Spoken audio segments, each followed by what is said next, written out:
What engagement site would you need to avoid when compressing the sternum? Okay. The choices are carotid artery, aorta, xiphoid process, or equilibrium. Xiphoid process is actually the best answer. Yeah, isn't that this little thing? Right? Yeah, it's the little one at the bottom. Yeah, Right. so you don't break it. Yeah. Did I do it right? Yeah, you should. What about my dog? Compressing the sternum. This is like. Can you guys stop? Seriously. If you guys want to go, you can. But this is very helpful hints that are directly from the test you're going to take on Oh, Tuesday. you didn't say that. Sorry. Excuse me. What's an example of a saddle joint? I'll give you choices.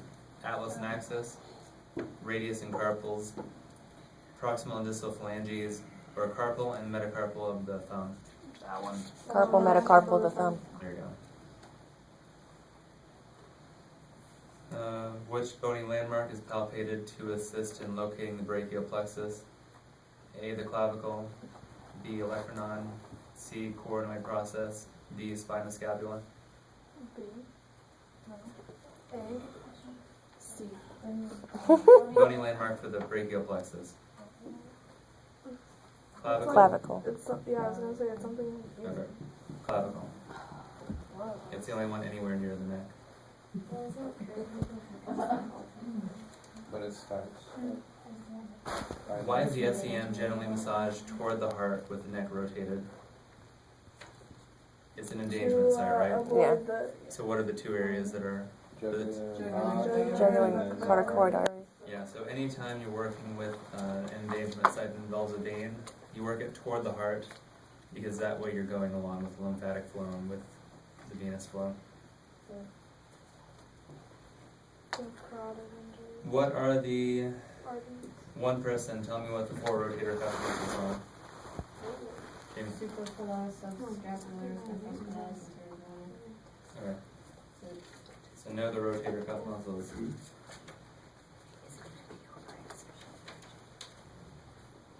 This is a massage therapist palpates the insertion of the levator scap at where? What's the insertion of the levator scap? Oh. CPs and C2 through C5. Superior angle. So the choices are generally, Is it all multiple choice? yeah, all multiple choice. A lot of the time there'll be 2 horrible answers. Sometimes there'll even be 3. So just narrow them down if you can. The important thing to remember on these questions is there may also be 2 correct answers. You have to go by the stance which answer is most correct. Because there will be questions where 2 of them will be close to correct. This is just, it's a test just like the boards are going to do. These are off of the board. Yeah. All of these questions are within the ones that are in the 10,000 bank that they got from So when you pass the class, you get to take this with you to study for the boards. Let's see. What type of movement occurs between the carpal bones? A, gliding, B, flexion, C, circumduction, or D, rotation? Gliding. Gliding. Where would you find the deltoid tuberosity? What bone? Humerus. The olecranon is part of what bone? Or ulna. What? Asking me? I said ulna. Ulna. Yeah. Olecranon is part of what bone? What's this Yeah. one? Olecranon is what limits elbow extension. I was thinking of the wrong one. Which muscle would most likely be the source of pain in limited range of motion and frozen shoulder? Trapezius, rhomboids, subscap, pec major. Subscap.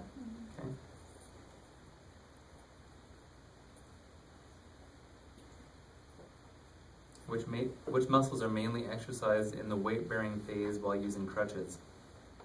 A, triceps, B, bicep, C, trapezius, D, brachioradialis. Tricep. Yeah. We use Chris. What's the most common cause of tendonitis? Aging, trauma, overuse, or bacterial infection. Aging. Overuse. Overuse? What, wouldn't, Which one's trauma? Isn't that? Trauma would be probably 10% of the. that's of probably the- one of those examples that I think aging and overuse could be both, right? See, that's the thing, They're is all of synonymous. them do contribute to, But which And one is that the is- most Oh, correct? which one's the most correct, yes. Yeah. yeah, it asks which one is the most common. So, Which one causes overuse. the most overuse. In which muscle can contraction be palpated when the humerus is abducted to 90 degrees?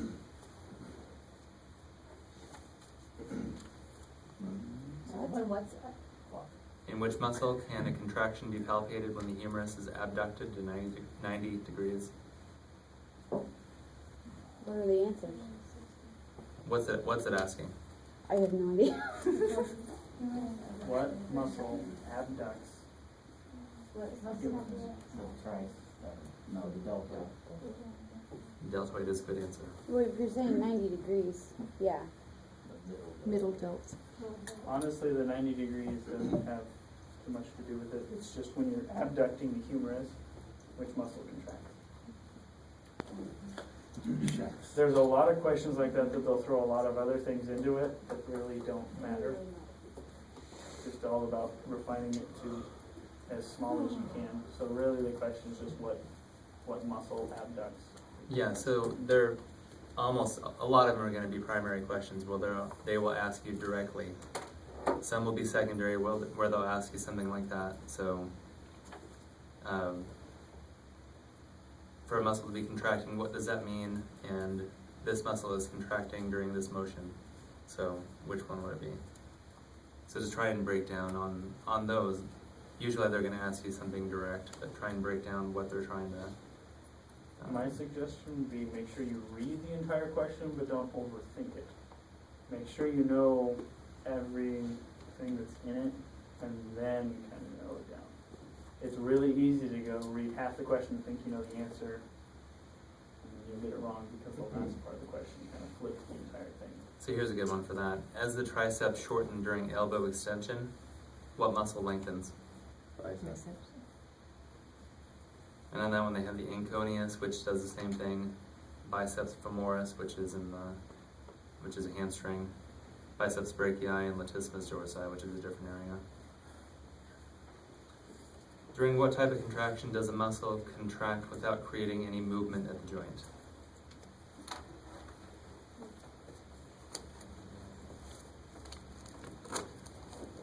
Do you guys know any of the types of contractions? Primarily, there's isometric and isotonic. So which one, any of you know which one is which? Wait, what was the question? No Muscles movement. contract and no movement. Oh, movement, Isotonic. isometric. That's it? Yeah, so Metric? metric refers to length or size. So isometric means same size and no movement at the joint. So it would be something like, trying to lift something. There you go. Trying to lift something that isn't moving or holding something up. Isotonic is like a bicep curl, where the tension or the tone of the muscle stays consistent because it's shortening. Will we be able to find these kinds of things looking through our book? There's some direct ones, like the strongest elbow flexor is what? Brachialis. So some of them will be old test questions. I'm trying to give you as many of the uncommon things that maybe we didn't talk about as I can. Real quick, guys, for those of you that remember kind of with the other kind of things, with isometric, no movement, but with isotonic, if you would drink a tonic, you're moving your arm. Someone told me that one time, and it's been ingrained in my head for the rest of forever. And then the other choices were concentric, which again is just the isotonic shortening part, and eccentric, which is actually if you're doing a bicep curl, when you're going down, that's an eccentric contraction. But isometric means not moving.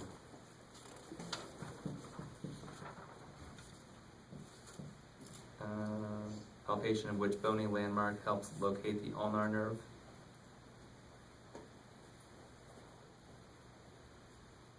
Cranium? Is it, What? acronym or, I can't even remember how to say it. That would be an option if that were a choice. What else is around there?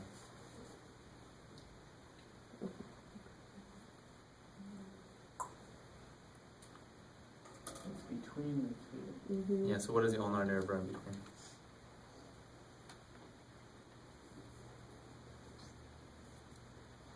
Choices are calcaneus, ulnar tuberosity, lateral epicondyle, medial epicondyle. What? Medial epicondyle. Yeah, it's on the medial side.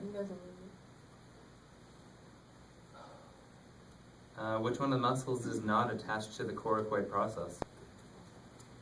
Does pec minor? Wait, one second.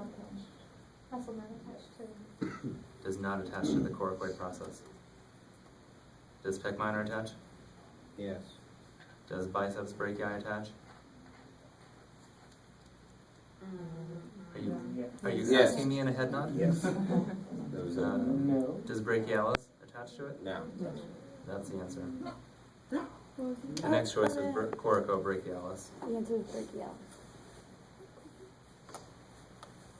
Bending the elbow to 90 degrees from anatomical position describes what?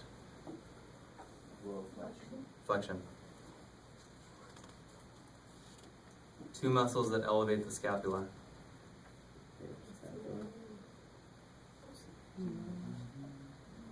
No and no. Two muscles that elevate the scapula. Levator, scapula, Okay? da.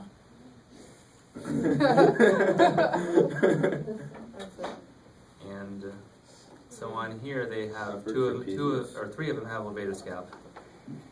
The other ones have pec minor. So does that? Does biceps brachii? No. Upper trap? Yeah. There you go. I think I'd be Other alright. questions? How many bones are in the wrist? A lot. 8. How many metacarpals are there in one hand? 5. Collarbone is also known as the radial nerve is located in the posterior leg, anterior arm, or anterior leg. Posterior arm. The question was where is the medial located?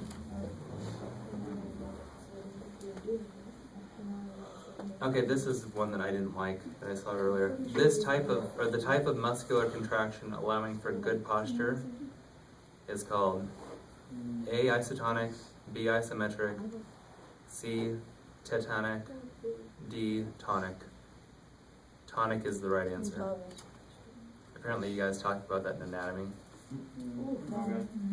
That's like. Okay, so the format for the rest of the week, if class is canceled on Thursday, which it probably will be the way, if it plays out the way they say it will. Speaking of which, how do we figure that out? You call. You guys will know very easily. They will put it on the hotline, so if you call in, it should say that on the automatic message. Stephanie even said something about how in the system you might get a text. If you get a text, you may see it, it should be on